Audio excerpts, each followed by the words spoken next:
Le 7 août 2025, Alger a choisi de frapper fort. En réponse à la volonté de Paris de suspendre l'accord de 2013 sur les visas, l'Algérie ne s'est pas contentée d'une riposte symbolique.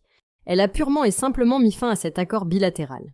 Jusqu'ici, il permettait aux détenteurs de passeports diplomatiques et de missions des deux pays de voyager sans visa. Cette décision met un terme définitif à un régime de facilité en vigueur depuis plus d'une décennie et marque une rupture claire dans les relations entre les deux capitales. Le déclencheur, la déclaration d'Emmanuel Macron début août affirmant qu'il souhaitait suspendre cet accord. Pour Alger, cette annonce a été perçue comme une remise en cause unilatérale d'un cadre construit sur la réciprocité. Le ministère algérien des Affaires étrangères a réagi immédiatement en officialisant la fin de l'accord. Résultat, désormais, tout citoyen français détenteur d'un passeport diplomatique ou de mission devra passer par une demande de visa classique pour entrer en Algérie. Mais la réponse algérienne ne s'arrête pas là. Elle s'attaque aussi à un autre domaine sensible, les privilèges immobiliers accordés à la diplomatie française. Jusqu'à présent, Paris bénéficiait de l'utilisation gratuite de plusieurs biens appartenant à l'État algérien utilisés pour ses missions diplomatiques. Cette pratique, jugée trop avantageuse par Alger, prend fin.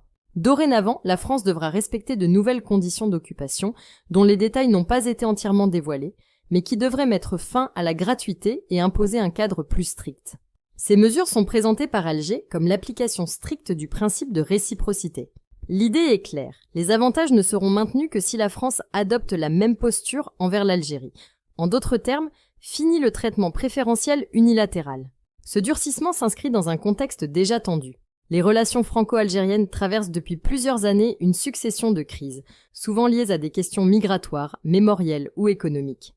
Les restrictions de visa imposées par la France ces dernières années, les divergences sur des dossiers internationaux et les tensions politiques internes ont nourri un climat de défiance. En s'attaquant simultanément au régime des visas et aux privilèges immobiliers, Alger envoie un double message. D'un côté, elle refuse toute mesure qu'elle considère comme unilatérale ou déséquilibrée. De l'autre, elle entend rappeler que les relations entre États se construisent sur un pied d'égalité, surtout avec un partenaire historique comme la France. Cette nouvelle escalade risque de compliquer encore davantage les dossiers bilatéraux en suspens, qu'il s'agisse des échanges économiques, de la coopération sécuritaire ou des questions migratoires.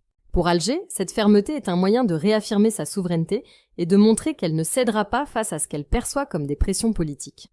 Pour Paris, c'est un signal clair que le dialogue ne pourra se poursuivre qu'à condition de repenser l'équilibre des relations.